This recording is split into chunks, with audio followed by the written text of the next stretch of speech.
Pakistan champions trophy 2025 से बाहर हो गया, बावजूद इसके कि उसने टूर्नामेंट को होस्ट किया। जिसके बाद पाकिस्तान में ही दिग्गजों की ओर से कई सवाल खड़े हो गए कि अब बहुत हो गया, कड़े फैसले लेने पड़ेंगे। कोई कह रहा है कि पाकिस्तान में पिछले 10 सालों में एक टैलेंट ढूंढ कर दिखा दो, कोई कह रहा है कि नए सिरे से काम करना पड़ेगा। यानी सबकी अपनी अपनी थ्योरी है, मगर एक चीज़ जो सामने आई वो ये कि वकार, वसीम, शुएब और सकलैन जैसे गेंदबाज, फिर मियांदाद, आमिर सुहेल, इंजमाम और शाहिद अफरीदी जैसे बल्लेबाज देने वाले पाकिस्तान में क्रिकेट धीरे धीरे खत्म होता नजर आ रहा है, जिसका बहुत बड़ा कारण बीसीसीआई भी है। इस बात को सुनकर शायद आपका गुस्सा 7वें आसमान पर पहुंच जाए, मगर क्रोनोलॉजी को समझेंगे तो आपको भी लगेगा ये कहीं ना कहीं सच है। और अगर ये बढ़ता गया तो सिर्फ पाकिस्तान के क्रिकेट को ही नहीं बल्कि गिने चुने देशों में बचे क्रिकेट पर भी असर करेगा। इसे ऐसे समझिए कि बीसीसीआई का झोला खाली नहीं है, मगर उसकी भूख इतनी बड़ी है कि वो अनजाने में क्रिकेट को निगल रही है। आप सोच रहे होंगे कि शानदार चैंपियंस ट्रॉफी चल रही है, भारत इस खबर के लिखे जाने तक टूर्नामेंट की सबसे मजबूत टीम लग रही है। T20 में हम दबदबा बनाए हुए हैं, टेस्ट में ऑस्ट्रेलिया और न्यूजीलैंड में भले ही हार गए हों, मगर नीतीश कुमार रेड्डी, गिल जायसवाल, वाशिंगटन सुंदर, हर्षित राणा जैसे युवाओं को देखकर लगता है कि भविष्य बहुत उज्जवल है। और हो भी क्यों ना, बीसीसीआई क्रिकेट के प्रचार प्रसार और इंफ्रास्ट्रक्चर पर इतना पैसा बहा रही है।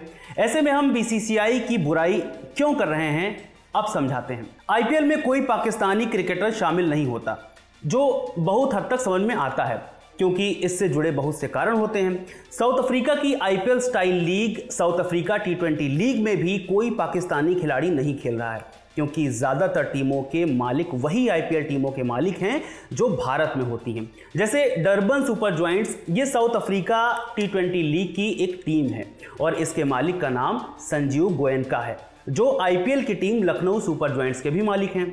इसी तरह एक और टीम है जोबर्ग सुपर किंग्स, इसके मालिक वही हैं जो आईपीएल में चेन्नई सुपर किंग्स के मालिक हैं, नारायण स्वामी श्रीनिवासन।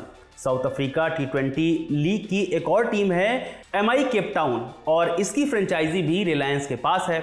इसके मालिक रिलायंस इंडस्ट्री के मालिक मुकेश अंबानी और नीता अंबानी हैं। आईपीएल में राजस्थान रॉयल्स के मालिक मनोज बडाले हैं, जो साउथ अफ्रीका 20 की पार्थ रॉयल्स के भी मालिक हैं।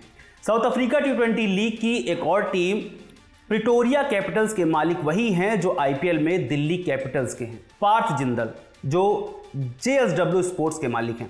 असल में दिल्ली कैपिटल्स और प्रिटोरिया कैपिटल्स की फ्रेंचाइजी JSW स्पोर्ट्स और JMR स्पोर्ट्स के नाम से ही है, 50-50% की पार्टनरशिप पर। इसी तरह एक और टीम है सनराइजर्स ईस्टर्न केप, इसकी फ्रेंचाइजी में भी वही हैं जो आईपीएल की सनराइजर्स हैदराबाद की है, यानी सन ग्रुप और इसकी मालकिन काव्या मरान। यहां ध्यान देने वाली बात यह है कि साउथ अफ्रीका T20 लीग में कुल 6 टीमें हैं और सभी टीमों की फ्रेंचाइजी ओनरशिप भारतीय व्यापारियों के पास है, जो साथ साथ आईपीएल में टीमों के मालिक भी हैं। सिर्फ साउथ अफ्रीका ही नहीं, अमेरिका में खेली जाने वाली लीग मेजर लीग क्रिकेट का भी यही हाल है।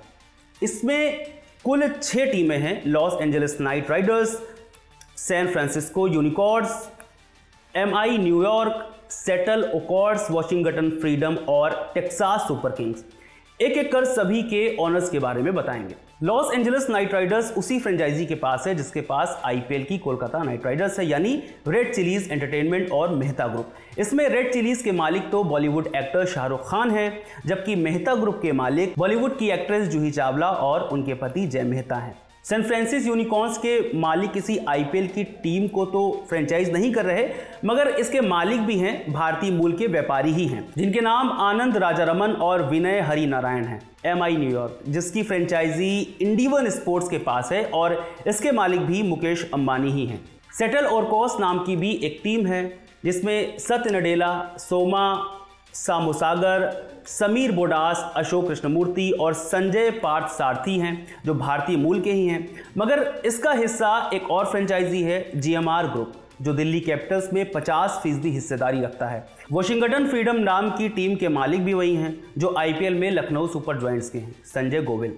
टेक्सास सुपर किंग्स के मालिक भी वही हैं जो आईपीएल में चेन्नई सुपर किंग्स के हैं, नारायण स्वामी श्रीनिवासन। यही हाल CPL यानी कैरिबियन प्रीमियर लीग का है, जहां भारतीय मालिकों वाली 2 फ्रेंचाइजी में कोई पाकिस्तानी खिलाड़ी नहीं है। और अब भारतीय फ्रेंचाइजियों ने इंग्लैंड में होने वाली सबसे बड़ी लीग 100 भी खरीद ली है। ये साफ है कि वहां भी पाकिस्तानी खिलाड़ी नहीं दिखेंगे। खिलाड़ी तो दूर, यहां सपोर्ट स्टाफ में भी कोई पाकिस्तानी नहीं होता। नहीं तो क्या सकलैन मुश्ताक, जिन्होंने दूसरा का आविष्कार किया, वसीम अकरम, वकार यूनुस, शोएब अख्तर और शोएब मलिक जैसे दिग्गज किसी डगआउट का हिस्सा बनने के लायक नहीं है। इस तरह से बीसीसीआई पाकिस्तान क्रिकेट को खत्म कर रही है, जिसका आरोप पाकिस्तानी क्रिकेटर काफी समय से लगाते आ रहे हैं। चलिए मान भी लिया जाए अगर आपको पाकिस्तान पसंद नहीं है, लेकिन क्रिकेट तो एक खेल है और उसे खेल की भावना से ही देखना चाहिए, चाहे कोई भी देश खेले, क्योंकि हमें ये याद रखना चाहिए कि पाकिस्तान क्रिकेट के लिए बहुत ज़रूरी है। वैसे भी दुनिया में सिर्फ 10 देश ही ऐसे हैं जो अच्छी क्रिकेट खेलते हैं। उसमें से भी जब चैंपियंस ट्रॉफी जैसे टूर्नामेंट आते हैं तो आईसीसी को खेलने लायक सिर्फ 8 देश दिखाई देते हैं। ऐसे में अगर एक देश की क्रिकेट बर्बाद हो जाएगी तो नुकसान कमज़ोर पाकिस्तान को नहीं बल्कि अरबों कमाने वाली भारतीय क्रिकेट को भी होगा। अभी तक ठीक है, लेकिन समझ लीजिए कि हम क्रिकेट में बढ़ते इस कैंसर की रिपोर्टिंग सबसे पहले कर रहे हैं। इससे पहले कि ये लाइलाज बीमारी बन जाए, जो ज़रूरी लोग हैं उन्हें यह मुद्दा उठाना चाहिए, न सिर्फ पाकिस्तान में बल्कि हिंदुस्तान में भी। अगर आपको भी क्रिकेट से प्यार है तो इस ज़रूरी बात को अपने दोस्तों के साथ साझा कीजिए। साथ ही हमें कमेंट करके ज़रूर बताएं कि आपको ये जानकारी कैसी लगी। इस वीडियो के लिए इनपुट दिया था विश्वास शर्मा ने। मेरा नाम है रविशंकर। खबर गांव को सब्सक्राइब ज़रूर करें। बहुत शुक्रिया।